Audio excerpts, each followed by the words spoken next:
nos seguís y venís por las conferencias sabéis que en el último año hemos dado alguna conferencia sobre el cerebro. Y hoy, pues, el doctor Justo García Llévenes nos habla del cerebro en condiciones normales y en condiciones patológicas, o sea, con alguna enfermedad. Y bueno, como veréis ahora por el sencillo currículum que tengo aquí, es la persona más indicada, ¿no? Es una autoridad en estos temas. Es licenciado en filosofía, para empezar, y después es doctor en medicina, es neurólogo, y ha dedicado toda su atención, toda su vida profesional, en mucha parte de ella, a la atención a pacientes con enfermedades neurodegenerativas. Esto ya nos conduce al Parkinson, Alzheimer, etc. Y a la investigación en los aspectos moleculares. Y ha dirigido la unidad de enfermedades neurodegenerativas del Hospital Ramón y Cajal de aquí de Madrid. Ha trabajado en hospitales de Madrid, Barcelona, Nueva York, Londres y alguno de Suecia. Y ha sido profesor de neurología en la Autónoma de Madrid. Ha sido presidente de la Sociedad Española de Neurología y miembro de varios comités de diversas sociedades científicas. En la actualidad es director de la Fundación para las Investigaciones Neurológicas. El año 2000 recibió el premio Rey Jaime I de Investigación Médica. La medalla al mérito sanitario de Castilla-La Mancha en 2003 y muchos otros premios. Y ha publicado, yo he visto la lista de publicaciones y es apabullante, son más de 250 trabajos científicos sobre enfermedades de este tipo. Y ha hecho, digamos, nos ha hecho un favor estupendo porque nos ha regalado una colección de libros que después podéis ver para la biblioteca de la Universidad Popular. Y bueno, si nos los vamos leyendo y los vamos devolviendo, pues todos podemos gozar de ellos. Son libros muy recomendables.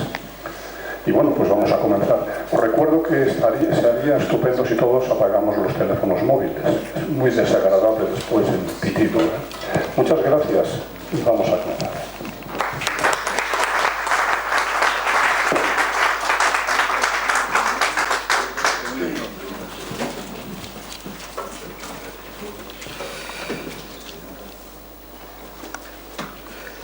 Muchas gracias, Gabriel, por la invitación y la amable presentación.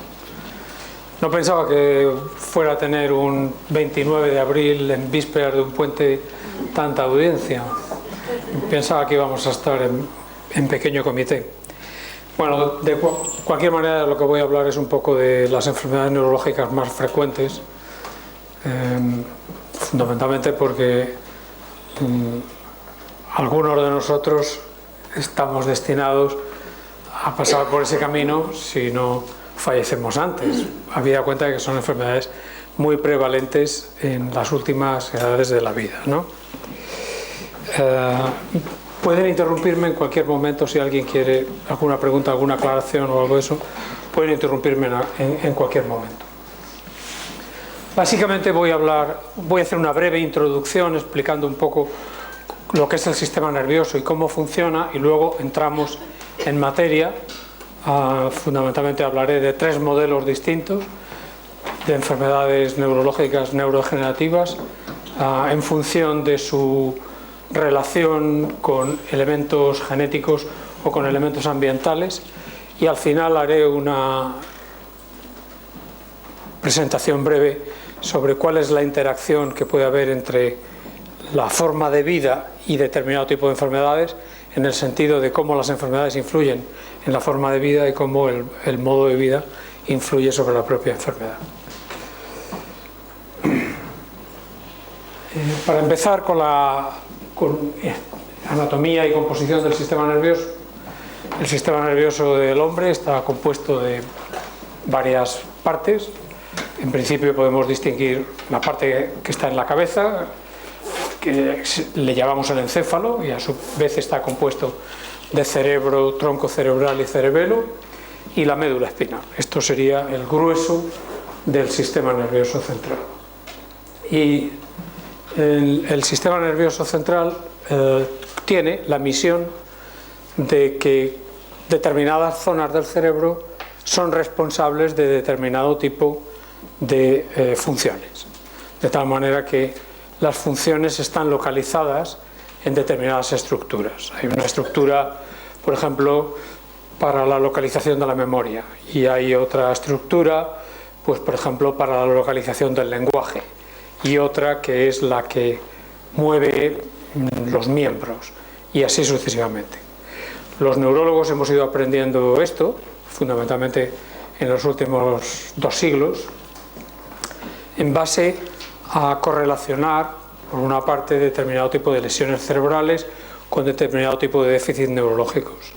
Por ejemplo, aquí hay un caso que fue famoso, incluso fuera de los ambientes científicos. Esto llegó casi a un reality show. Lo que pasa es que en aquella época no había televisión, pero lo que sí había era circos. Este caballero de aquí es un señor que se llamaba Phineas Gage, era un empleado metalúrgico que estaba poniendo la vía del tren en Estados Unidos, que va desde Nueva York hasta San Francisco, y había una serie de operarios que estaban poniendo cargas de dinamita para abrir un hueco entre montañas. Y hubo una descoordinación en un momento determinado, y este hombre no se enteró que iban a poner una carga, y el resultado fue que esta barra de hierro, que es una barra que tiene 3 centímetros de grueso y 1,80 de largo, salió disparada y le atravesó la cabeza en estas condiciones, siguiendo esta trayectoria.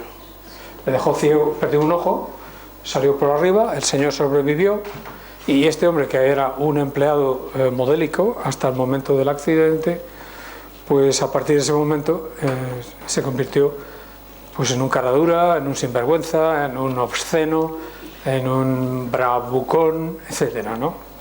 Y bueno, esto nos hizo pensar que cuando había una lesión de los lóbulos prefrontales, de las partes anteriores de los lóbulos frontales, ahí se perdían una serie de actitudes, una serie de comportamientos que nosotros denominamos civilidad, buena conducta o lo que sea, ¿no? Y así se fueron descubriendo distintas porciones cerebrales. Por ejemplo, se vio que en las personas diestras la parte de los lóbulos frontales y parietales en el lado izquierdo controla el área del lenguaje. Esto lo descubrió un cirujano que se llamaba Broca en París, y el descubrimiento no fue en el contexto de una disputa científica, sino que ocurrió en el contexto de una disputa ideológica, porque en París, en la Sorbona, en aquel momento, lo que se estaba debatiendo era sobre el alma, y de alguna manera había 2 formas de ver la ciencia cerebral, fundamentalmente. Los que pensaban que había un alma consideraban que las funciones cerebrales no estaban localizadas. Los que no pensaban, los más organicistas, podríamos llamar, consideraban que las funciones estaban localizadas en distintas estructuras cerebrales y que no había nada más fuera de la estructura orgánica del cerebro, ¿no? Bueno, poco a poco se han ido localizando zonas, y en este momento pues conocemos muy bien dónde están la mayoría de las funciones cerebrales. ¿De qué se compone el sistema nervioso? Pues el sistema nervioso se compone básicamente de 2 tipos de células. Hay unas células que son las que fundamentalmente realizan la función fundamental del sistema nervioso, que es ponerse en contacto unas con otras, y que se llaman neuronas. Neuronas no hay de un único tipo, son de distintos tipos, depende mucho de la función que cumplan. Y por ejemplo, esta es una neurona motora que se caracteriza por tener una arborización, esto nosotros llamamos dendritas, que es una palabra que en griego quiere decir árbol, y esta es la zona donde la neurona motora recibe impulsos. Luego tiene un cuerpo celular y luego tiene un axón muy largo, una prolongación muy larga, y aquí es donde termina en el órgano distal, que en este caso, al ser una neurona motora, es el músculo, ¿no? O sea que esto sería... fíjense, por ejemplo, el sistema nervioso, La peculiaridad que tiene es que las células son relativamente pequeñas, las más grandes, como son estas de aquí, tienen un tamaño celular, el núcleo, y la parte perinuclear de alrededor del núcleo tiene un tamaño que puede ser 40-50 micras, es decir, aproximadamente 1 partido por 20 o 1 partido por 25 de 1 milímetro, y sin embargo el axón, pues por ejemplo una persona alta, pongamos por caso en Pau Gasol, como la neurona va, por ejemplo la primera neurona motora va desde la parte alta de la cabeza hasta la parte baja de la médula espinal, pues esto puede medir aproximadamente 1 metro y algo, más de 1 metro. De tal manera que tenemos el cuerpo celular, que es donde se fabrica todo, y luego hay que transportarlo hasta el final. Tenemos un cuerpo celular de una 20ª parte de 1 milímetro y tenemos que transportarlo a una distancia de 1 metro. Esto es una de las razones, no la única, pero es una de las razones por las cuales el cerebro consume tanta energía, gasta mucha energía en el transporte. Esto es el cerebro. Prácticamente el cerebro humano pesa aproximadamente el 2% del peso corporal y consume aproximadamente el 25% de la energía de todo el cuerpo y recibe aproximadamente la 1/4 parte de la sangre que bombea al corazón. O sea que estos son datos sobre la energía. Bueno, les decía que las neuronas son las células más importantes, más nobles, tienen una estructura variable en función de qué es lo que hacen. Y aparte de las neuronas hay otro tipo de células que globalmente se llaman glía, y de las cuales nosotros distinguimos básicamente 3 tipos de glía: astrocitos, oligodendrocitos y microglía. Y estas células, la glía fundamentalmente, tiene la función fundamental de proteger a las neuronas, llevarse los productos de desecho, producir proteínas que juegan un papel en la inflamación, etcétera. Esto es más o menos el papel que tienen unas y otras. Nosotros tenemos aproximadamente, en el cerebro tenemos aproximadamente unos 12.000 millones de neuronas, más o menos, y cada una de ellas tiene 50.000 contactos. Esto es importante. Mucha gente, cuando damos una conferencia por ahí, uno no puede evitar la pregunta de: oiga, ¿y qué pasa con las células madre? ¿Y qué pasa con los trasplantes de las células madre y tal? Y el problema que la gente no considera bien es que en este momento está superado el problema de hacer sobrevivir. Nosotros podemos hacer un trasplante en el cerebro y lo podemos hacer sobrevivir, y ahí no tenemos ningún problema. Ponemos un material, ponemos neuronas, sobreviven. El problema que tenemos es que para que el cerebro funcione bien, cada neurona que yo haya puesto ahí tiene que contactar con otras 50.000 neuronas y tiene que buscar el camino hasta lograr los contactos adecuados y no los indeseables, porque si hace contactos aberrantes, la función no es correcta. O sea que ese es el problema que en este momento está deteniendo la efectividad de los trasplantes de células madre o de cualquier otro tipo de células, y que desde mi punto de vista es un problema difícil de resolver, yo diría que teóricamente irresoluble, ¿no? Bueno, esto es lo que les he comentado antes, la enorme energía en el transporte, y luego la glía con los distintos tipos y las funciones que la glía tiene. Hemos dicho antes que unas neuronas se contactan con otras y establecen redes y establecen circuitos. La unión entre dos neuronas se llama sinapsis. La unión se llama sinapsis y tiene una parte anterior a la sinapsis, que es presináptica, y otra parte que es postsináptica. En la parte presináptica, o en la parte anterior, hay unas estructuras que se llaman vesículas, en las cuales existen unas moléculas que nosotros llamamos neurotransmisores y que son los que establecen la comunicación entre unas neuronas y otras. En la parte posterior, en la parte postsináptica, hay unas estructuras que se llaman receptores, que son moléculas a los cuales van los neurotransmisores, y cuando se juntan producen una señal que se transmite a lo largo de la neurona que ha recibido el impulso. Bueno, hasta hace poco tiempo pensábamos que la sinapsis era unidireccional, o sea, venía siempre de la neurona presináptica a la postsináptica. Y esto está establecido, y milagrosamente establecido, por don Santiago Ramón y Cajal hace más de un siglo. Y es milagroso que con las herramientas que él utilizaba, que era fundamentalmente un microscopio donde podía ver la estructura pero no podía ver la función, es milagroso que él pudiera llegar a estas conclusiones. Pero básicamente durante más de 100 años se ha establecido que el contacto siempre va en una dirección. En los últimos años hemos aprendido que la relación no es solo unidireccional, sino que tiene componentes bidireccionales, de los cuales hablaremos luego en detalle. Pero hemos aprendido que en términos generales hay un flujo, desde la neurona postsináptica a la presináptica, hay un flujo, hay un paso de sustancias químicas que reciben globalmente el término de factores neurotróficos y que sirven para mantener la supervivencia en vida a las neuronas presinápticas. Y es más, en este momento sabemos que cuando la comunicación se cierra, cuando la neurona presináptica no recibe el impulso de los factores neurotróficos, bien porque ésta no se los envíe o bien porque haya obstáculos en el espacio sináptico, cuando eso ocurre, la neurona presináptica fallece. Y este es un elemento muy importante del que luego vamos a volver a hablar. Otro elemento relativamente importante es que antes, esto es una neurona, y antes hemos dicho que tenía en la parte aferente, en lo que llamamos la parte de llegada, por decirlo de alguna manera, estaban las dendritas. Bueno, las dendritas no son lisas, sino que cuando las miramos con gran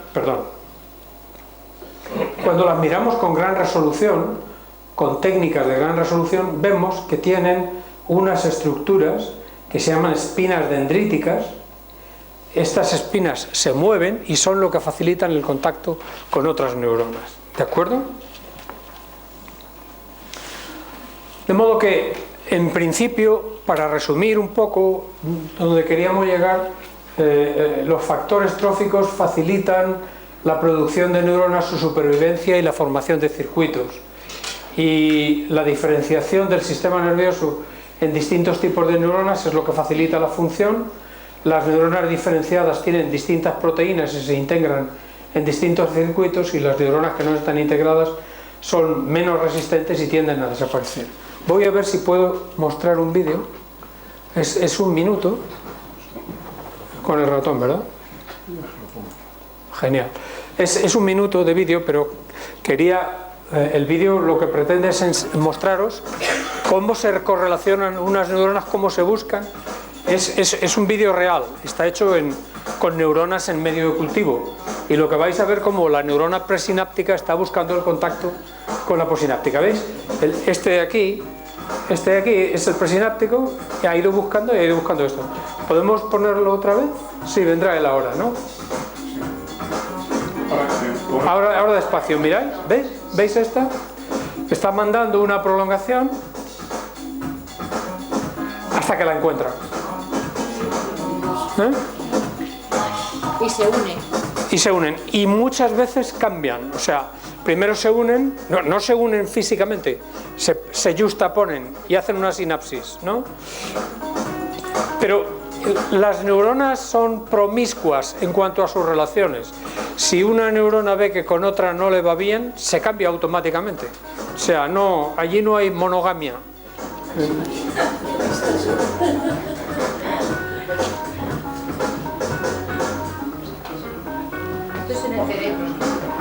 Bueno, el vídeo que habéis visto es en medio de cultivo.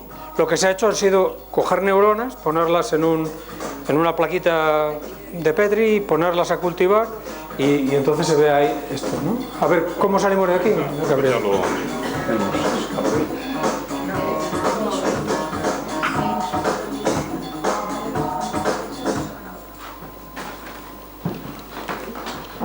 Entonces seguimos, ¿no?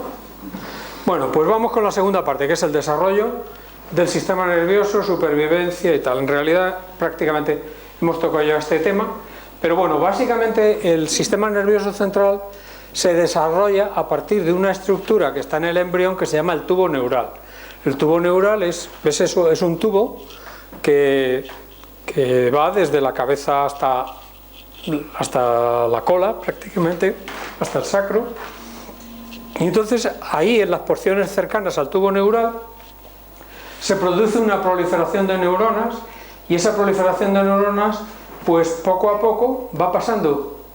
Bueno, la parte de la cabeza del tubo neural se llama ventrículos cerebrales, y esta zona de aquí se llama ventricular zone, de aquí, y esto se llama pues zona intermedia, y esto se llama zona marginal. Y entonces las neuronas van emigrando, establecen primero una prolongación, primero establece la prolongación, luego el núcleo va emigrando, va pasando, pum, hasta que llegan arriba, ¿no? O sea, las neuronas van emigrando hasta arriba. Y así es como se van produciendo, pues desde el momento de la concepción hasta más o menos los 2 años de vida, que es cuando en el ser humano hay un mayor número de neuronas. Y luego de esas neuronas que hay alrededor de los 2 años empiezan a perderse. Y empiezan a perderse sobre todo aquellas que no han establecido sinapsis adecuadas y no se han integrado en circuitos de éxito. O sea, las que están sin relación, las que están sin relacionarse con nadie, esas desaparecen más rápidamente. El envejecimiento cerebral en realidad consiste en una pérdida de neuronas, es la primera cosa. También hay una pérdida de terminales, es decir, el árbol es menos frondoso. Hay una pérdida de conexiones, hay pérdida de soporte, y en compensación por la pérdida de neuronas hay una proliferación, hay un desarrollo mayor de las células gliales. Esta mujer de aquí es Rita Levi Montalcini, es una señora que hacia los años 50 realizó un descubrimiento. El descubrimiento inicial fue que cuando trabajaba con pollitos, si colocaba en el cultivo una serie de estructuras que inicialmente fueron tumores, pero luego se vio que con distintos órganos se producía lo mismo, pues cuando se metían en el cultivo esos tumores, se veía rápidamente que la placa neural, el tubo neural, producía una proliferación de terminales de lo que llamamos antes axones o cilindroejes, y que esto se desarrollaba mucho. Y haciendo otra serie de experimentos, pues esta mujer se dio cuenta de que, por ejemplo, si en el embrión de pollo le trasplantaba una tercera pata, pues el número de neuronas en la médula espinal aumentaba, y si le quitaba una pata, el número de neuronas disminuía. De tal manera que el descubrimiento fundamental de Rita Levi Montalcini es que el número de neuronas y el tamaño y la magnitud y la arborización de las terminales se puede modificar con determinadas sustancias químicas que están en tumores y están en otra serie de estructuras, como por ejemplo pues la glándula salivar del ratón macho, etc. Por eso a esta mujer le dieron el premio Nobel de Medicina, me parece que fue en el año 1986. Y esto es más o menos un resumen de lo de Rita Levi Montalcini. En términos generales, si esto es una motoneurona de la médula espinal y estos son las fibras musculares, se ve que en presencia de pocas fibras musculares, la arborización de la neurona motora es relativamente pequeña, mientras que aquí, cuando hay muchas fibras musculares, la arborización es mucho más grande. De tal manera que tenemos evidencias de que el número de neuronas y la densidad de las terminaciones es modificable por determinado tipo de estímulos. Y por ejemplo, uno de los estímulos pues es hacer estimulación eléctrica del músculo. Si se hace estimulación eléctrica del músculo, pues se ve que al cabo de un determinado tiempo el número de neuronas aumenta, y aquí lo que se ve es que después de estimular durante algunas semanas, el potencial que esas neuronas producen aumenta aquí. Y también lo que se pudo ver es que con este tipo de tratamiento, con la estimulación, se producen una serie de factores neurotróficos. El que Rita Levi-Montalcini identificó es uno que se conoce con el nombre de Nerve Growth Factor o factor neurotrófico nervioso, y hay otros. Hay uno, por ejemplo, que se llama BDNF, que significa Brain Derived Neurotrophic Factor, factor derivado del cerebro, u otro que se llama GDNF, Glial Derived Neurotrophic Factor, factor derivado de la glía. Entonces, esto pues aumentan las unidades motores y aumentan los potenciales. De modo que estos datos lo que nos sugieren es que la densidad del sistema nervioso, su supervivencia, etcétera, son fenómenos que se pueden manipular. Ahora ya voy a entrar en las enfermedades y voy a hablar de 3 modelos de enfermedades. El primero es la enfermedad de Alzheimer. Alzheimer era este señor gordito, y en el año 1906 describió una señora de 53 años. Fijaos, nuestro concepto de Alzheimer es muchísimos años, más de 80 años, y pérdida de memoria inicial. La paciente inicial de Alzheimer era una señora de 53 años que se murió en 3 años y que empezó por una celotipia. Empezó con un delirio de celos en relación con su marido. Y luego después tuvo pérdida de memoria, pero la demencia tipo Alzheimer puede empezar por pérdida de memoria, quizás ese sea el elemento más frecuente, sobre todo en personas muy mayores, pero puede empezar también a una edad relativamente precoz, a una edad relativamente temprana, y puede empezar de otras maneras. Entonces, lo que Alzheimer hizo tuvo la oportunidad de analizar el cerebro de esta señora cuando falleció, y encontró fundamentalmente que hay una atrofia. Esta parte de aquí, de la derecha, es el cerebro atrófico de un paciente con enfermedad de Alzheimer avanzada, y esto sería el cerebro de un sujeto normal. Y Alzheimer encontró en el cerebro de esta señora 2 lesiones características. Una, esta, que es una lesión, es un depósito de una proteína que se le dio el nombre de amiloide porque parece al almidón, y está fuera de las neuronas. Y otra lesión, que es esta de aquí, que se llama la degeneración neurofibrilar, o los depósitos de neurofibrillas, que está dentro de las neuronas. Hoy sabemos que estas 2 estructuras tienen un sustrato químico distinto. Las placas seniles, que son estas, o placas de amiloide, están formadas por muchas sustancias, pero la fundamental es un péptido que se llama el péptido amiloide, y la generación neurofibrilar fundamentalmente es una proteína que se llama la proteína tau. Bueno, pues aquí hay un cerebro normal que no tendría placas de amiloide, y el cerebro de Alzheimer que sí lo tiene, y un cerebro normal que no tendría acúmulos de neurofibrillas, y el de pacientes con Alzheimer sí que lo tiene. ¿Cuáles son las características de la enfermedad de Alzheimer? Pues primero empieza por trastorno de memoria, pero también por otro tipo de problemas: lenguaje, desorientación, alucinaciones, generalmente por encima de los 50 años. Los casos más precoces tienen mayor riesgo de ser producidos por elementos genéticos. Progresa a la muerte de forma variable entre los 3 y los 15 años, razonablemente, pero eso depende mucho de la edad de inicio. Un paciente que empiece con 55 años puede vivir 20 años con la enfermedad, pero un paciente que empieza a los 90, pues lo lógico es que muera, aunque solo sea por una infección respiratoria aguda, o por una gripe, o por lo que sea. En los últimos años se añaden otro tipo de problemas, entre otros irritabilidad, agresividad, pérdida de peso, trastornos de los sueños, etc. Cerebro con atrofia, y esas 2 proteínas que les he mencionado, el amiloide y el tau. ¿Por qué se produce la enfermedad de Alzheimer? Por múltiples causas. El número de casos de carácter hereditario es muy pequeño, y fundamentalmente se han descrito 3 genes que son responsables: el gen de la proteína precursora del amiloide, otro gen que se llama la presenilina 1 y la presenilina 2, y probablemente estos casos directos probablemente son menos del 1% del total de casos de enfermedad de Alzheimer, y casi siempre se empiezan antes de los 60-65 años. Luego hay muchos casos que son de carácter esporádico, en los que puede haber factores de riesgo vascular o de otra naturaleza, de lo que luego hablaremos. Y luego hay un grupo grande de sujetos que tienen una enfermedad de origen mixto.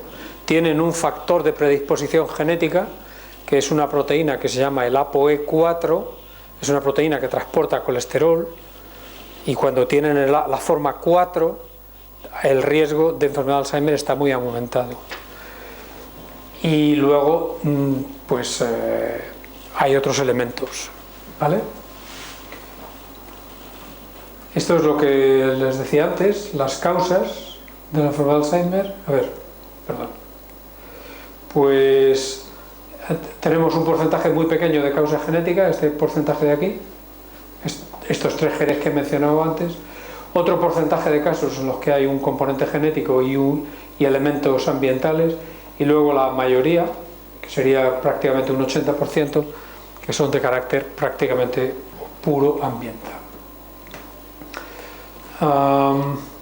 Bueno, ¿cómo han ido cambiando nuestros conocimientos? Pues la verdad es que hasta hace 30 o 40 años la enfermedad de Alzheimer se consideraba una enfermedad rara. Y luego se ha visto que es una enfermedad muy prevalente, sobre todo en personas mayores. En los años 80 se descubrió la proteína que produce la amiloide y la proteína tau. A partir de los años 80 se empezaron a utilizar los primeros tratamientos sintomáticos, es decir, medicinas que no curan la enfermedad, pero que pueden aliviar los síntomas, sobre todo la pérdida de memoria, durante un periodo relativamente corto de tiempo. Luego se identificaron los genes a partir de los años 90 y ahora pues hay nuevos tratamientos, y en este momento se están ensayando algunos tratamientos, como pueden ser vacunas o tratamiento con anticuerpos que atraparían en teoría la proteína amiloide, y de esa manera podrían disminuir la carga de amiloide y mejorar la enfermedad. La segunda enfermedad de la que quiero mencionar, y es el reverso, es completamente distinto, es la enfermedad de Huntington.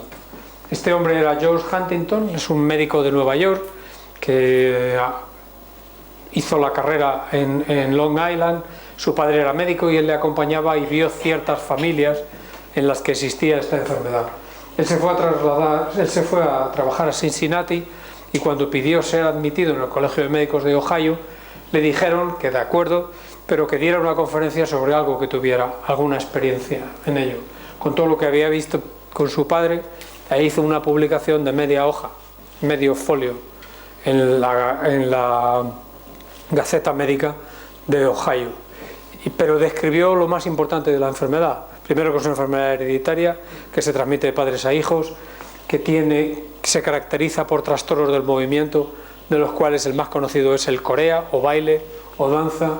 Luego que hay otros trastornos, como deterioro intelectual y trastorno del comportamiento, etc.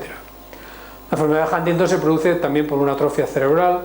En la enfermedad de Alzheimer, la atrofia cerebral es fundamentalmente de la corteza cerebral y de la zona que controla la memoria.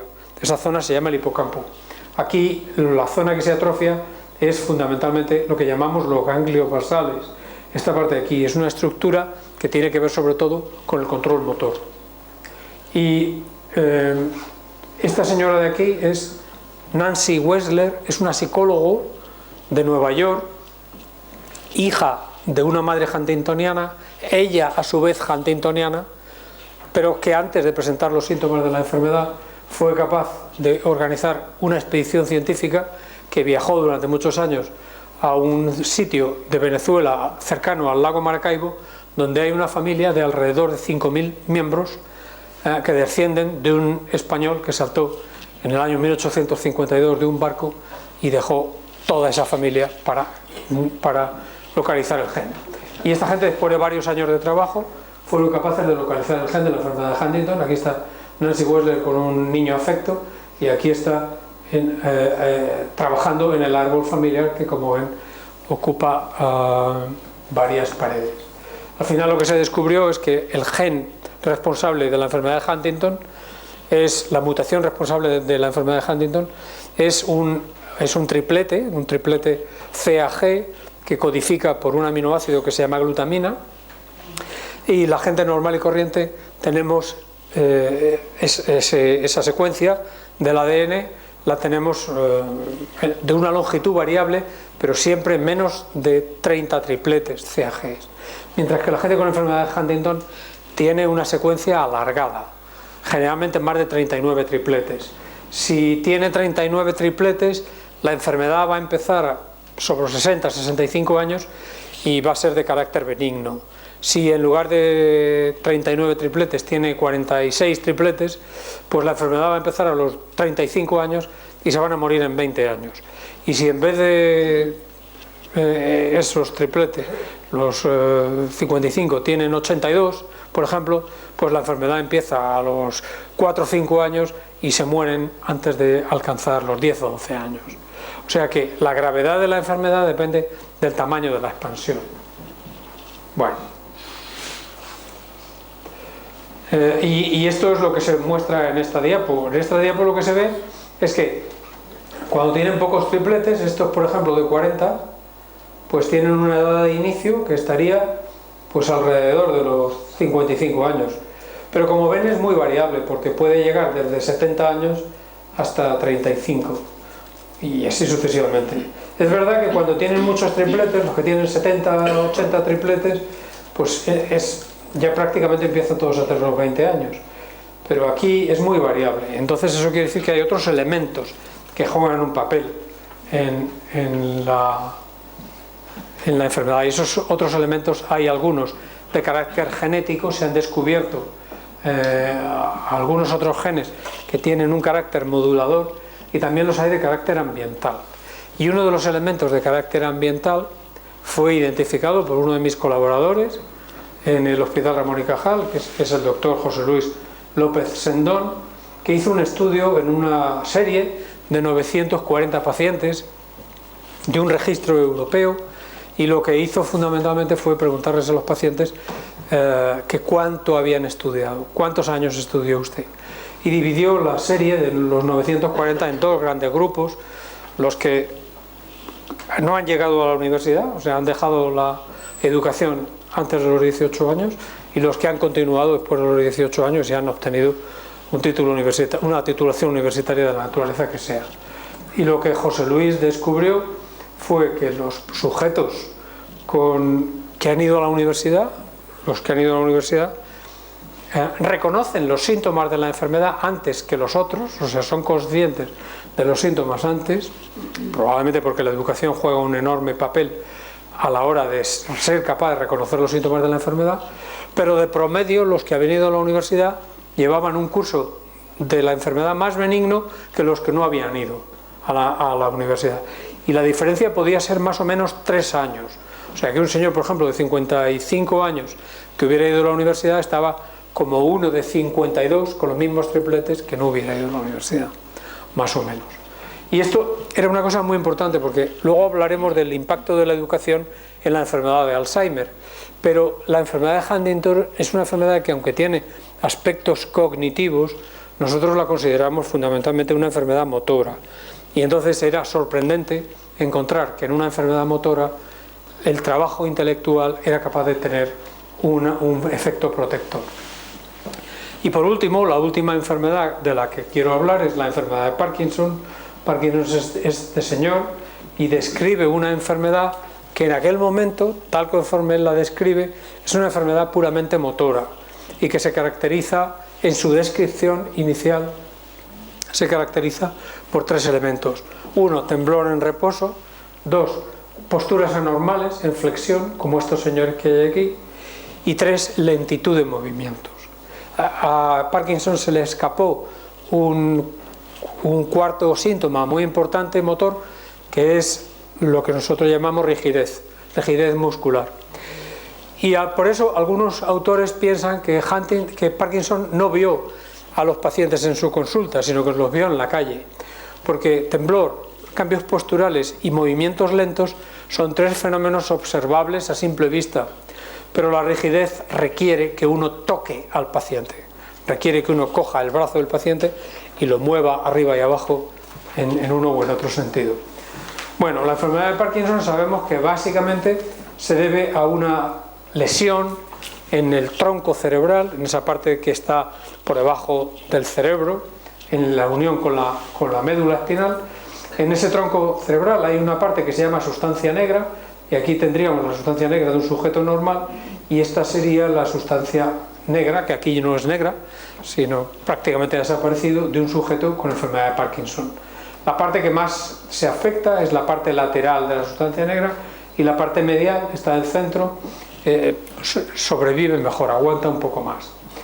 Últimamente, en los últimos años, nos hemos dado cuenta que la enfermedad de Parkinson es más compleja que lo que describió Parkinson, y que tiene una serie de síntomas evolutivos a lo largo de un periodo de tiempo. Empieza por trastornos de la olfacción y por trastornos del movimiento intestinal. En concreto, muchos de los pacientes no huelen y están muy estreñidos. Hay un segundo estadio en el que se deprimen. El tercer estadio correspondería a lo que Parkinson describió como fenomenología motora, y en los estadios cuarto, quinto y sexto corresponden a distintos tipos de trastornos cognitivos, pues pérdida de memoria, alucinaciones, etcétera, ¿no? La enfermedad de Parkinson, hemos dicho que la enfermedad de Alzheimer fundamentalmente es ambiental, la enfermedad de Huntington siempre es hereditaria, y la de Parkinson pues estamos a medias, porque hay aproximadamente un 15, un 20% de los casos que son de origen genético, y hay más de 20 genes que se han descrito como responsables. Hay algunos mixtos, de carácter mixto, que son portadores de un polimorfismo, un cambio en una proteína, y la mayor parte de ellos son esporádicos. Bueno, esto es lo que se ve en la enfermedad de Parkinson. Hay una destrucción del sistema nigroestriatal, que es el sistema dopaminérgico, y cuando aquí con isótopos se hace una tomografía del cerebro, pues este sería los ganglios basales de un sujeto normal, y esto sería de un paciente con enfermedad de Parkinson.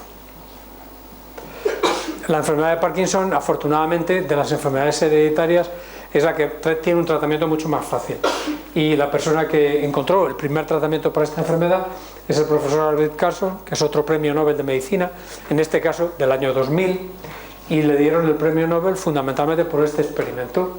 Él tenía una serie de conejos que estaban parkinsonianos porque se les había tratado con un tranquilizante que era la reserpina, y lo que hizo fue darles una serie de sustancias, y descubrió que cuando les daba L-Dopa, que es un precursor, es una molécula que es precursora de la dopamina en el cerebro, entonces vio que los conejos se recuperaban. Eso hizo, por una parte, comprender que la enfermedad de Parkinson se debía a una deficiencia de dopamina en el sistema nigroestriatal, y en segundo lugar a descubrir el primer tratamiento de una enfermedad neurodegenerativa. Esta es la dopamina y esta es la dopa, de tal manera que hay solo un paso metabólico, que es la pérdida de un grupo carboxilo, y hay muchas enzimas que hacen esto, y eso no tiene ninguna dificultad. De tal manera que nosotros lo que damos a los pacientes es esto, y con esto que le damos, con dopa, ellos son capaces de fabricar dopamina, al menos durante una parte muy larga de su evolución, de su enfermedad. Bueno, pues vamos a dejar esto y vamos a pasar al siguiente paso, que es la conducta condiciona el riesgo de la enfermedad. Ahora vamos a ver la implicación que tienen estas enfermedades en relación con la conducta, y la implicación que la conducta tiene sobre la enfermedad. Y vamos a empezar por la conducta como condicionante de la enfermedad de Alzheimer. Las fotografías de las 3 personas que están aquí son 3 personas que fueron líderes mundiales y que los 3 tuvieron enfermedad de Alzheimer.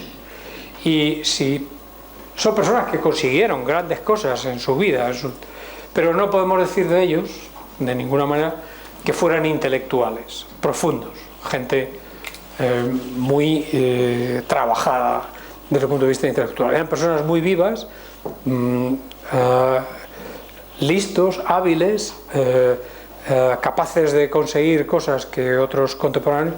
Pero bueno, Ronald Reagan pues no es un intelectual como presidente, ¿no? Ni Margaret Thatcher tampoco.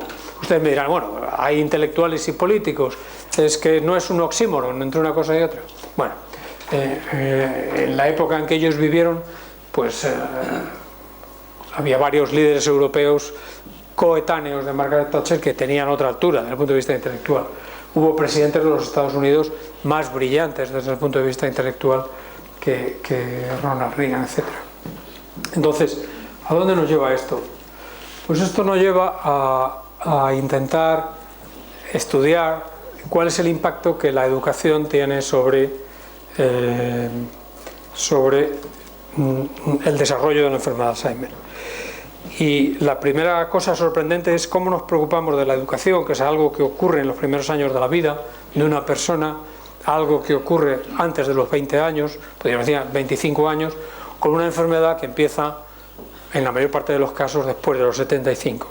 ¿Puede un fenómeno que haya tenido lugar antes de los 25 años tener una importancia decisiva para ver cómo está el cerebro 50 años más tarde? Y el primer dato que se obtuvo, el primer dato fiable, es lo que se conoce con el nombre del estudio de las monjas. Y esto es un estudio que se hizo en Canadá hace unos años, porque unas monjas carmelitas decidieron aceptar una propuesta de un investigador por la cual todos los años se sometían a que les hicieran pruebas neuropsicológicas y se comprometían a que a su muerte donarían el cerebro para que el cerebro se estudiara. De esas monjas se sabía todo, porque nosotros podemos saber si las monjas si el lunes han comido garbanzos y el martes judías y el miércoles lenteja y el jueves arroz, así durante 70 años. Y eso, o sea, lo podemos calcular, sabemos lo que han hecho en cada minuto a lo largo de toda su vida.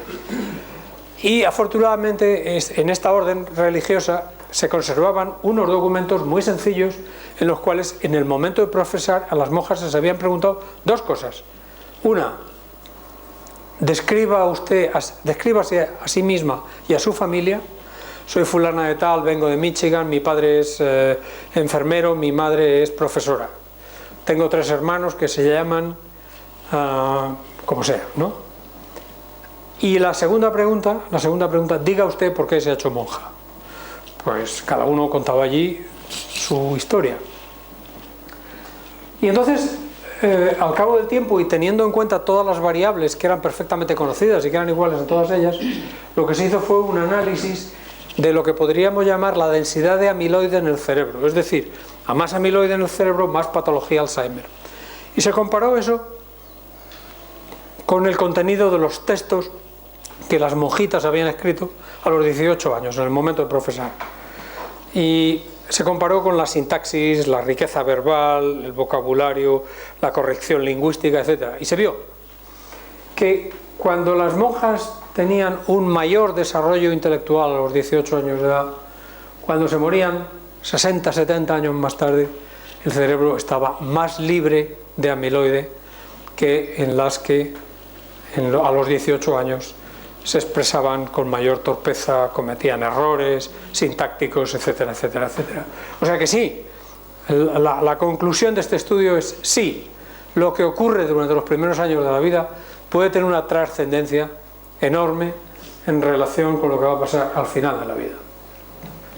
Se han hecho decenas de estudios sobre el impacto de la educación y la demencia. Algunos de ellos ha sugerido que el riesgo de tener una enfermedad de Alzheimer de inicio antes de los 65 años es 164 veces menos en una persona con un título universitario que en una persona que no sabe leer. 164 veces menos. En biología esta diferencia de riesgo es prácticamente inaudita, casi no existe. Cuando se analizan sujetos que empiezan con la demencia más tarde, pues la diferencia de riesgo disminuye.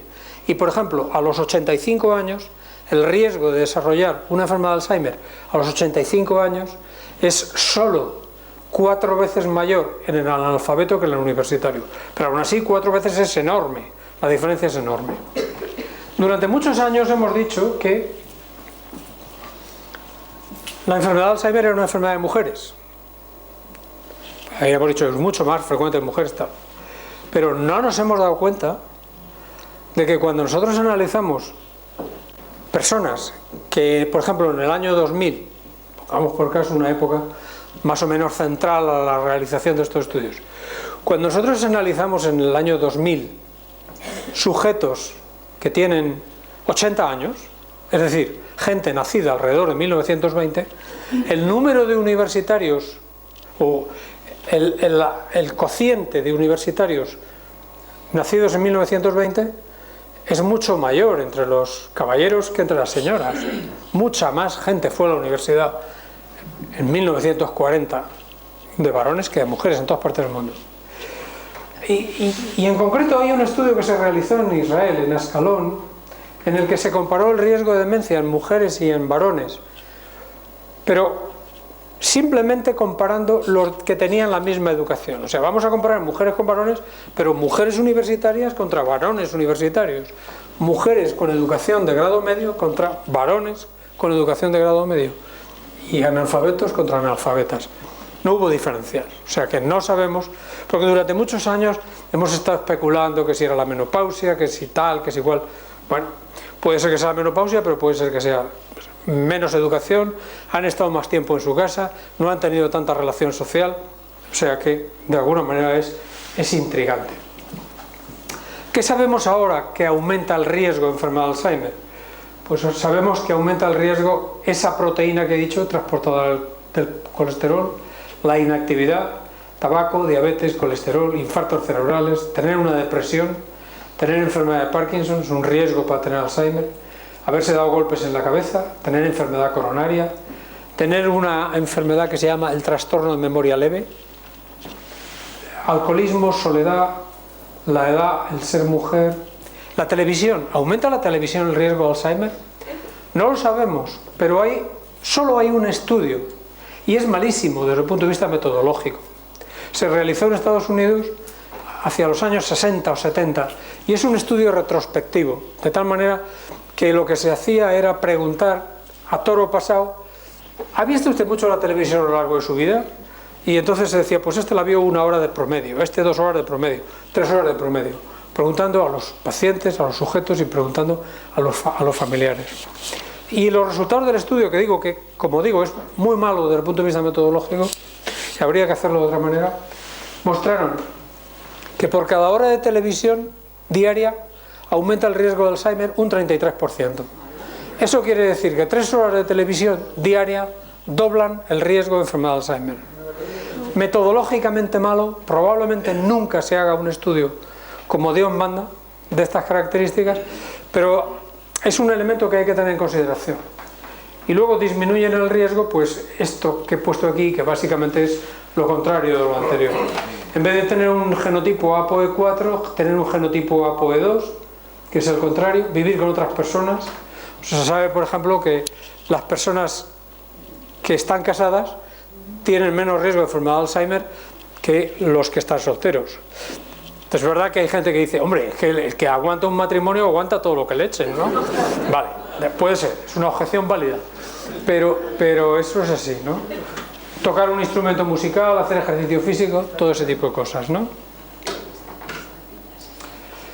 Bueno, pues ¿cómo prevenimos la enfermedad de Alzheimer? Pues para prevenirla, en casos hereditarios hay técnicas de intervención genética que yo no tengo tiempo de hablar aquí, pero pues, luego las podemos discutir si queréis. Y los casos esporádicos, pues evitando los factores de riesgo y aumentando la educación y aumentando... Esto, por ejemplo, es muy importante, lo de la alimentación. Hay un doctor griego que trabaja en la Universidad de Columbia en Nueva York, realizó un estudio en la parte noroeste de Nueva York y vio que los 2 elementos más importantes para prevenir enfermedad de Alzheimer, y si tenían enfermedad de Alzheimer, para retrasar el inicio, eran el ejercicio físico y la dieta mediterránea. Dieta mediterránea, el elemento fundamental de la dieta mediterránea es el aceite de oliva. O sea, es aceite de oliva en lugar de mantequilla, en lugar de otro tipo de cosas. Ese sería el elemento fundamental. Hay un tema que a mí me fascina mucho, quizá, no sé si... ¿Cómo vamos? ¿Puedo estar 5 minutos más? Que es cómo juega la crisis económica en relación con este tipo de problemas, ¿no? No lo sabemos. En principio puede tener 2 tipos de efectos. Uno, puede aumentar los casos y puede disminuirlos. ¿Cómo los puede aumentar? Pues en primer lugar porque cuesta más ir al médico. O sea, cuesta más ir al médico en este momento. Hay menos recursos. Hay gente que no está comiendo bien. No comen bien en términos generales y aparte de eso no están tomando determinado tipo de elementos que pueden agravar una demencia. Por ejemplo, la vitamina B12. Luego hay una serie de aumentos de problemas médicos y psiquiátricos. Pero también hay otros elementos que pueden jugar un papel disminuyendo el número de casos. En primer lugar, porque la vida se acorte. Si se muere uno antes, puesto que la enfermedad de Alzheimer es una enfermedad de personas mayores, cabe pensar que la prevalencia disminuya.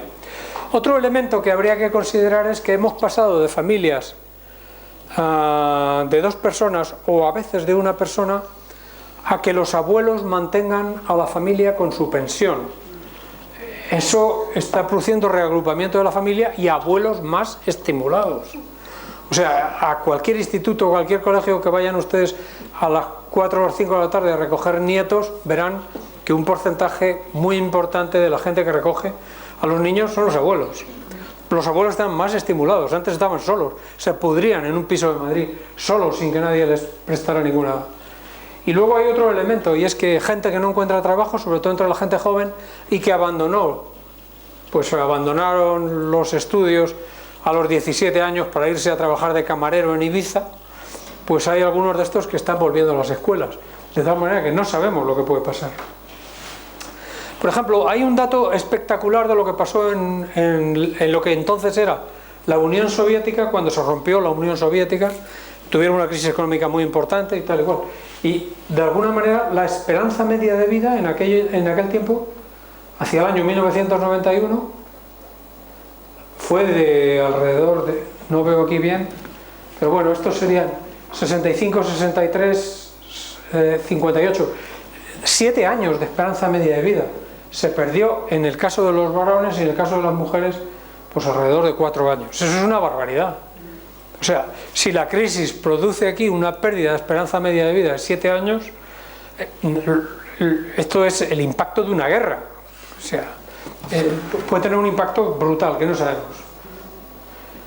Y finalmente voy a meterme en el último tema, que es la enfermedad condiciona la conducta. Antes hemos hablado de lo contrario, ahora vamos a esto. Hemos dicho que la enfermedad de Parkinson la hemos mencionado antes, y hemos dicho que tiene otros problemas, que no solo son problemas motores, sino que hay otra serie de problemas neurológicos, entre los cuales hay apatía y depresión, que suelen ser elementos precoces, la demencia, que suele ocurrir al final, y un trastorno que se llama el trastorno de control de impulsos, que ocurre en gente tratada durante muchos años con medicación, y son gente que no son capaces de inhibirse, por ejemplo, les da por jugar a las máquinas, o tienen lo que llamamos una ludopatía, o les da por comprar de forma compulsiva, o pretenden tener una actividad sexual que está absolutamente fuera de lógica a la edad que tienen, o les da por visitar al frigorífico cada 2 horas comiendo de todas maneras, ¿no? O sea que la enfermedad de Parkinson tiene muchos tipos de trastornos. Y si antes les he mostrado una serie de pacientes con enfermedad de Alzheimer famosos, pues aquí hay otros pocos. Hitler tuvo Parkinson por lo menos desde el año 40 y fue tratado con sustancias anticolinérgicas que le pudieron inducir episodios confusionales. En este momento, en el momento de la entrevista con Franco en Hendaya, ya lo tenía. Miren la mano derecha como la lleva colgando, no en una posición normal, ya tenía Parkinson. Y tenía una característica de la enfermedad de Parkinson que se llama la acatisia, la imposibilidad de mantenerse quieto. Y cuando Franco le hizo esperar, fundamentalmente porque los ferrocarriles españoles no daban más de sí, aunque luego la propaganda del régimen lo convirtió en un intento deliberado de hacerle perder los nervios, evidentemente los perdió los nervios y dijo que prefería ir al dentista antes que volver a entrevistarse con ese hombre otra vez, ¿no? Franco no tenía Parkinson en ese momento, pero sí tenía una voz muy monótona que la tuvo toda su vida, Aquí Franco está claramente parkinsoniano, su expresión facial, Mao Zedong, Salvador Dalí, el Papa. Este hombre, Cassius Clay, tuvo un Parkinson, pero no sabemos si es un Parkinson normal o fue lo que nosotros llamamos demencia pugilística por los golpes. Y este es Michael J. Fox, que es el primer donante privado del mundo de fondos para investigación en Parkinson y el segundo después de los Institutos Nacionales de la Salud en Estados Unidos. ¿Qué es lo que caracteriza a los pacientes con enfermedad de Parkinson? Les caracteriza 40, 50 años antes de empezar la enfermedad, le caracteriza lo que nosotros llamamos una personalidad premórbida conservadora. ¿Qué quiere decir eso? Quiere decir que los pacientes con enfermedad de Parkinson son menos transgresores que la población normal. Les ponen menos multas de tráfico, se cambian menos de trabajo, se divorcian con menor frecuencia, se cambian menos de casa, tienen menos tendencia al alcoholismo, tienen menos tendencia al tabaquismo, tienen menos tendencia a la drogadicción. En términos generales son gente respetuosa de la ley y el orden, muy metódicos. ¿Por qué ocurre eso? Los seres humanos tenemos un mecanismo de compensación del estrés, que es el sistema dopaminérgico mesolímbico. Les he dicho que en la enfermedad de Parkinson había un trastorno de producción de dopamina en la sustancia negra y que eso producía un trastorno motor porque no funcionaba bien el sistema nigroestriatal. Pero aparte del sistema nigroestriatal hay otro sistema, que es el sistema mesolímbico, que va desde cerca de la sustancia negra a las partes anteriores de la corteza cerebral. Y este es el mecanismo de recompensa. Este es el mecanismo al que nosotros decimos cuando un señor se mete conduciendo a contradirección en una autovía, a ver si se choca con otro, está diciendo que está produciendo adrenalina. No es adrenalina, es dopamina y es en el sistema límbico. Bueno, pues el parkinsoniano tiene un trastorno de liberación de la dopamina muchos años antes de empezar con la enfermedad en el sistema límbico, y eso le hace tener ese tipo de comportamiento conservador, porque para él no le compensa el estrés y el riesgo. ¿De acuerdo? Esto es lo que ocurre. El parkinsoniano tiene en realidad, estos son unos experimentos hechos por nosotros en un modelo experimental de Parkinson en ratones, y lo que se ve es que cuando nosotros estimulamos una serie de neuronas, en este caso son neuronas del hipocampo, el potencial postsináptico, el potencial que se consigue en la neurona siguiente, mientras que en ratones normales puede aumentar a medida que aumentamos la intensidad del impulso, sin embargo los ratones deficientes de Parkinson no somos capaces de aumentar ese potencial postsináptico. No somos capaces de liberar el neurotransmisor en donde debemos liberarlo para que tengamos una compensación del estrés que hemos vivido. ¿Qué es lo que le pasa si no le funciona ese sistema de recompensa? Que evita tomar decisiones que impliquen riesgos, porque no puede tolerar el estrés. Es incapaz de disfrutar a tope, esto del subidón de adrenalina. Para conseguir disfrutar a tope necesita estímulos externos a los que puede engancharse, esto que yo les contaba antes del trastorno de control de impulsos. De tal manera que son más susceptibles a engancharse a agentes externos cuando han empezado ya con la enfermedad. De hecho, hay muchos de ellos que se enganchan a la propia dopa que le damos. Nosotros decimos, tome usted dopa, tome esta cantidad y tome un comprimido 3 veces al día, y algunos están esperando la hora a ver cuándo llega, tal y cual, me quedan 15 minutos y he cambiado, ¿no? Bueno, básicamente esto es lo que quería contarle de los ratones, pero en realidad no tiene mayor importancia. Yo creo que como está siendo relativamente tarde, casi lo podemos dejar aquí.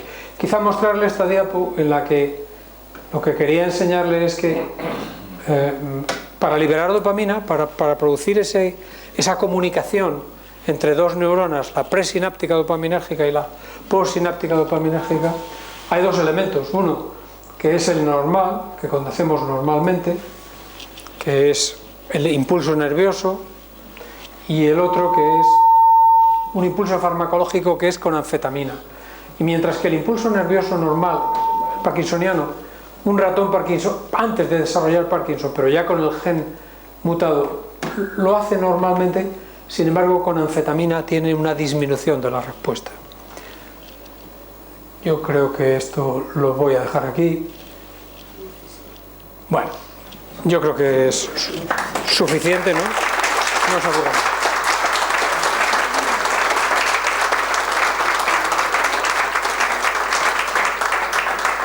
No sé si tenéis alguna pregunta o si es muy tarde ya. Bueno, antes de las preguntas, dejáis unos minutitos para entregar. Muchas gracias, qué bonito.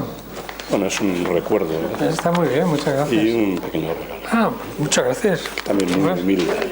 Bueno.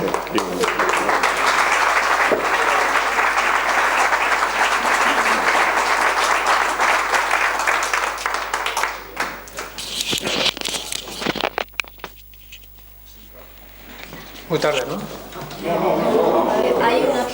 Yo quería preguntar sobre el estudio del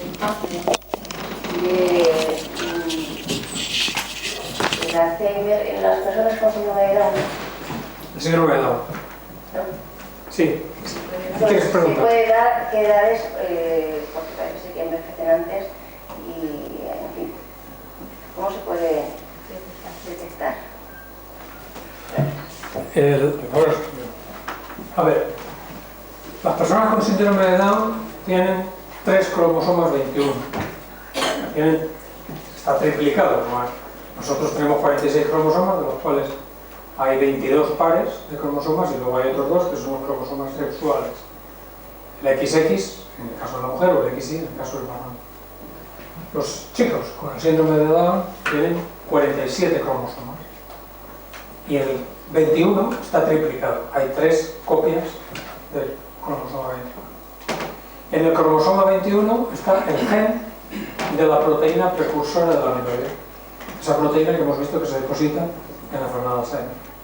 Por lo tanto, si en una persona normal hay 2 cromosomas 21, esa persona normal produce una cantidad de proteína precursora de la amiloide, pongamos por caso, del 100%. Mientras que en un chico con síndrome de Down, como tiene 3 cromosomas, produce un 150% de proteína precursora de la amiloide. Por lo tanto, los chicos con síndrome de Down hay más depósito de proteína precursora de la amiloide en el cerebro. Y eso produce un trastorno de función cerebral que generalmente es detectable antes de los 40 años. La mayor parte de los chicos con síndrome de Down tienen un deterioro cognitivo antes de los 40 años y cuando fallecen, si se les hace un estudio del cerebro, se ve que hay más depósito de amiloide. No sé si contesto tu pregunta. Sí, con el Parkinson también sucedería lo mismo, ¿no? Con el Parkinson sucedería ¿qué? Ese deterioro tan prematuro. Porque se supone que, como te antes, a los 32 años ya se supone que puede tener, por tener esa duplicidad de cromosomas. No entiendo si me estás preguntando si el síndrome de Down puede producir Parkinson. No, no lo produce. Porque no hay ningún gen del Parkinson en el cromosoma 21. Vale. Pero sin embargo, en la enfermedad de Parkinson también se puede producir. La enfermedad de Parkinson, como he dicho antes, hay unos 20 genes mutados. Pero al final, la mayor parte de esos genes mutados interaccionan con el primero que se descubrió, que es un gen de una proteína que se llama sinucleína. Esa proteína se llama sinucleína porque está en 2 sitios. Uno en la sinapsis y otro en el núcleo. Y en la sinapsis lo que hace es participar en la liberación de neurotransmisores.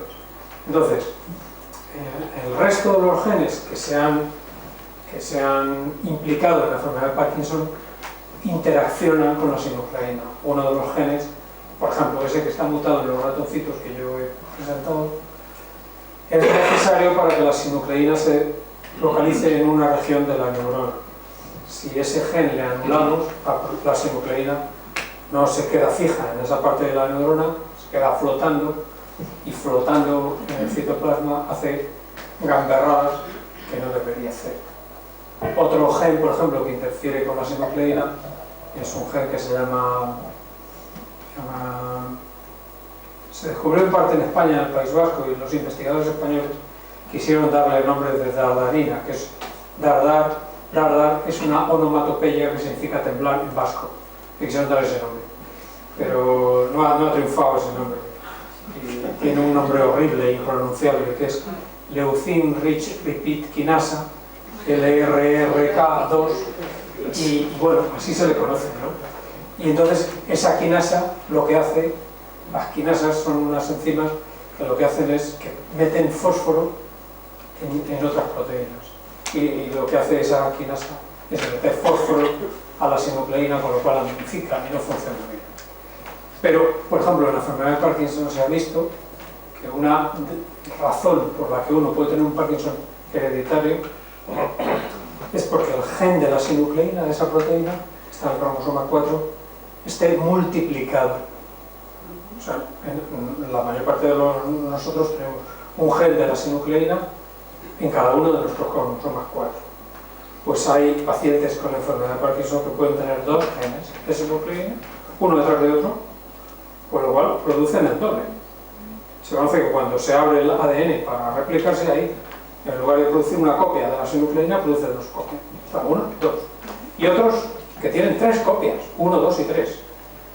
De tal manera que el que tiene tres copias en un cromosoma y en el otro tiene una copia, al final tiene 4 copias y está produciendo el doble de sinucleína que la gente normal. Y esos tienen Parkinson a los 40 años. Hola, buenas tardes. Dos preguntas. La primera es, estas noticias televisivas que aparecen de vez en cuando en las que se está operando de Parkinson a una persona que a su vez está tocando el violín mientras la están descerebrando, pues, perdón, ¿qué significa real? Eso es show business. Show business. No, pero déjame que matice. A los pacientes con enfermedad de Parkinson se les opera despiertos. Hay que operarles despiertos. No queda otro remedio. El cerebro no tiene terminales sensitivas, por lo tanto no duele. O sea, una vez que uno pasa el hueso, para operar en el cerebro a esta gente que se le coloca un estimulador, básicamente, pues lo que se hace es, se les anestesia la piel y el cuero cabelludo, se les hace un agujero en el cráneo y luego con una técnica estereotáctica se baja, después de haber tomado medidas con una resonancia o con una prueba de imagen, se baja una torreta con electrodos a una zona del cerebro y uno va guiado por las medidas que ha tomado en la prueba de imagen que ha hecho, la resonancia o lo que sea. Pero la prueba de la resonancia está bien, pero el cerebro de todos nosotros tiene muchas variantes. Nosotros no tenemos todos la cabeza igual y el cerebro tampoco. Entonces, si solo fuera por el método de la imagen, el cirujano se equivocaría muchas veces y colocaría el electrodo de estimulación en una zona del cerebro distinta de la necesaria para controlar el trastorno motor. Y si te colocas en otra zona, pues puede ser que en lugar de que te quiten el temblor o que te quiten la rigidez, pues puede ser que te estén dando calambrazos en una parte del cuerpo. O puede ser que estés viendo luces, porque están en la radiación óptica y te están estimulando la radiación óptica, te están estimulando la vía visual, tú estás viendo fenómenos visuales, como si tuvieras la imagen enfrente. Entonces lo que se hace es, se baja la torre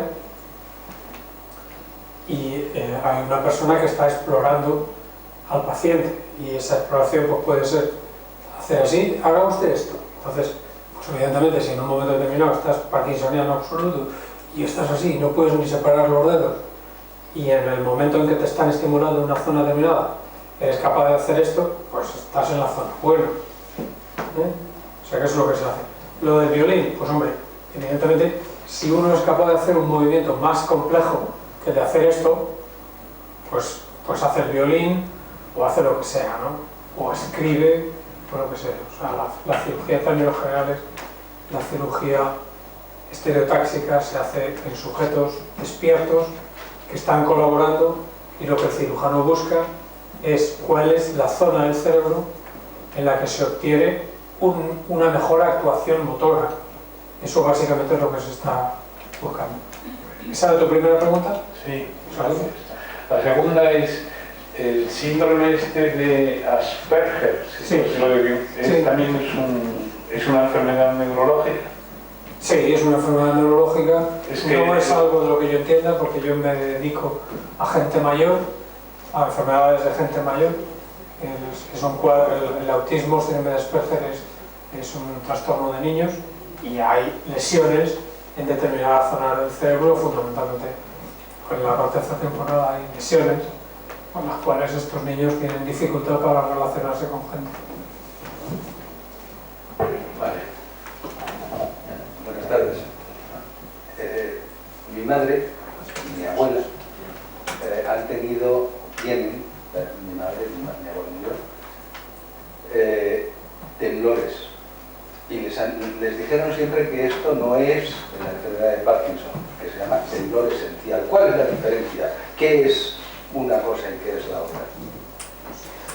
El temblor esencial es una enfermedad 10 veces más frecuente que la enfermedad de Parkinson. De tal manera que de 10 sujetos que vienen a nuestra consulta, 9 se van con el diagnóstico de temblor esencial y 1 se queda con el diagnóstico de Parkinson. Temblor esencial quiere decir un trastorno neurológico en el cual solo hay temblor. La enfermedad de Parkinson es mucho más compleja. Es una enfermedad en la que, aparte del temblor, generalmente hay algunas diferencias en el temblor, entre el temblor esencial y el temblor parkinsoniano. Hay algunas diferencias que ahora las podemos analizar. Pero Parkinson, aparte del temblor, que no todos los parkinsonianos tienen temblor, aunque sí, una buena parte de ellos, tienen lentitud de movimientos, hay cosas que no pueden hacer, tienen rigidez muscular. Un parkinsoniano te dice con mucha frecuencia: llevo 5 años que me duele el hombro, y es porque está así, no se mueve normalmente, al final acaba haciendo un hombro congelado.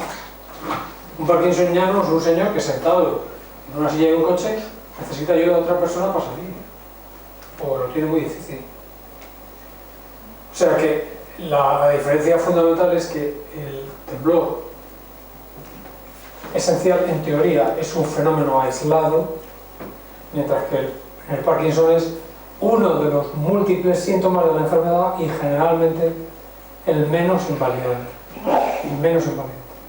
Luego, diferencias entre el temblor esencial y el temblor parkinsoniano. En primer lugar, el temblor parkinsoniano casi siempre es un temblor en reposo. Quiere decir que cuando yo camino, mi mano se pone a temblar. La mano yo no la estoy utilizando al caminar.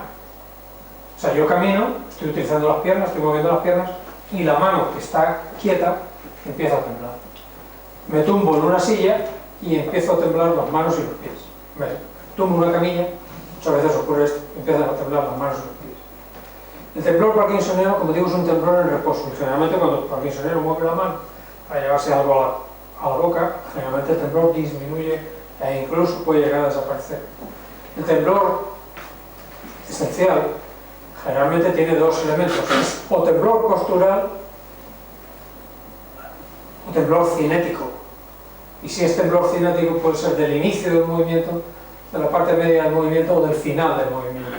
Y ahí habría distintas causas, distintos tipos de temblor.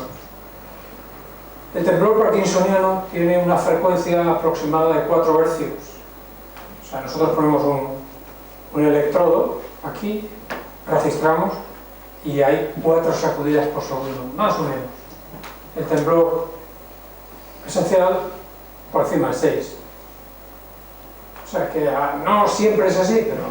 Y hay gente que tiene temblor parkinsoniano y temblor esencial. El temblor parkinsoniano casi siempre es en una mano, empieza en una mano y es de carácter asimétrico. En la boca, en la cabeza no hay temblor parkinsoniano, sí en la mandíbula hacen una cosa que nosotros llamamos el síndrome del conejo. Parkinsoniano hace eso, mientras que el temblor esencial hay temblor de cabeza, que puede ser el sí, sí o el no, no, hay temblor en las manos y hay temblor a la habla. Esas son las características que nosotros seguimos. Sí. La pregunta va de la siguiente. Es sobre qué tendría más importancia como o factores más protectores frente al Alzheimer, si las habilidades sociales, las relaciones sociales o la actividad intelectual abstracta. He leído en algún sitio que cuando hay que superar algún reto, de alguna manera el estrés que está asociado a esa superación de dificultades produce neuronas, no sé si en el hipocampo o en el hipotálamo, porque no conozco bien la anatomía del cerebro, aunque bueno, ya nos ha dicho que es más importante las conexiones que las neuronas en sí, ¿no? Por otra parte, he leído también que un estudio que hicieron también en un convento de monjas, parece ser que las que sufrían menos las enfermedades de Alzheimer eran las más extrovertidas, a pesar de que era un convento de clausura, pero aquellas que tenían más habilidad para la relación social y mejor expresión verbal era la que menos lo parecían, ¿no? Y finalmente, pues el otro día escuché una conferencia que nos dio el presidente de la Asociación de Ajedrecistas de Tres Cantos, y sobre la relación que existe entre, por ejemplo, la actividad de ajedrez y la prevención del Alzheimer. Bueno, dijo que no se podía demostrar nada, pero se conocía al menos un caso de una persona que era ajedrecista y fue al médico porque empezaba a notar que en vez de calcular 7 o 8 jugadas por delante, había perdido facultades para él y solo calculaba 3. Entonces, bueno, siguió viviendo, a los 3 o 4 años se murió de otra enfermedad, pero al analizarle el cerebro sí que tenía el Alzheimer avanzado. Sin embargo, no se había manifestado tanto y pensaban que podía ser por esa actividad intelectual. Entonces, la pregunta vuelve al principio: ¿qué es más importante? El ejercicio intelectual abstracto o las relaciones sociales, la facultad de verbal, en fin, ¿por dónde van un poco los tiros o no tienen nada que ver? Es un poco de todo. La respuesta a la pregunta es muy sencilla, es no lo sé. Pero es que no se puede saber, porque para saber eso tendría que hacerse un estudio prospectivo, randomizado, colocando un grupo con un determinado tipo de estímulo, otro con otro, y yo creo que eso no sería ético, no sería admisible desde el punto de vista ético, porque la información que nosotros tenemos en este momento es suficiente para pensar que las dos cosas tienen un efecto beneficioso. Por tanto, si yo sé que dos cosas tienen un efecto beneficioso, no es legítimo que yo organice un estudio, lo financie, lo pague y tal, y a un grupo le quite una y a otro grupo le quite la otra. Si fuera un medicamento, vale, porque los medicamentos tienen efectos secundarios, pero que sepamos, la actividad intelectual no tiene ningún esfuerzo, no tiene ningún efecto secundario, y los juegos de estrategia tampoco. Yendo al tema del ajedrez, se sabe, no se puede hacer un estudio con ajedrecistas, fundamentalmente porque el número muestral no sería suficiente para dar resultados significativos. Pero sí se sabe con juegos de estrategia. Con juegos de estrategia, y el ajedrez es uno de ellos, pero hay otros muchos, ¿no? Sí se sabe que los juegos de estrategia tienen un efecto protector, o sea que el que ha estado practicando juegos de estrategia durante unos años antes de llegar a la senilidad está más protegido que el que no lo hace eso, ¿no? Probablemente también sean fenómenos que se asocian, o sea, probablemente hay más gente que está deprivada desde el punto de vista social y que llevan una vida poco estimulante desde el punto de vista intelectual, y probablemente en una parte de la sociedad, en una parte alta de la sociedad, la gente está más estimulada y aparte de eso tiene más relaciones sociales. O sea, probablemente estos fenómenos están. Luego hay casos, Hay casos de gente famosa que han desarrollado enfermedades, determinado tipo de enfermedades, pero habría que tener cuidado con ver qué enfermedades son, porque por ejemplo, no todas las demencias son enfermedades de Alzheimer. Por ejemplo, hay un elemento, hay muy pocos músicos que hayan desarrollado una demencia, muy pocos. O sea, si uno hace un listado de, por ejemplo, músicos importantes en los últimos 300, 400 años en Europa, de la mayor parte de ellos no se sabe que haya tenido demencia. Es verdad que muchos de ellos vivieron miserablemente y murieron muy pronto. No, es verdad, Mozart, 35 años, Schubert, 32 años, Mendelssohn, 30 y tantos años, pero hay otros que fueron muy longevos, ¿no? Muy longevos. Hay un caso que fue fascinante, que de alguna manera se interpretó mal, ¿no? Que es el caso de Ravel. Ravel murió con una demencia. Y había gente que decía que el primer elemento de demencia fue cuando compuso el bolero, en el sentido de que era incapaz de hacer evolucionar la música y que lo único que hacía era repetir la misma secuencia con orquestaciones distintas. No es verdad eso, porque él compuso obras después del bolero y son maravillosas, por ejemplo el concierto de piano para la mano izquierda. Pero afortunadamente a Ravel se le hizo la autopsia. Se hizo un médico francés famoso que se llamaba Alain Joannin, y lo que Ravel tenía no era una demencia tipo Alzheimer, sino otra demencia completamente distinta que se llama la demencia frontotemporal, que tiene otras causas distintas y que hay otras proteínas involucradas y que no tienen que ver con la forma de Alzheimer.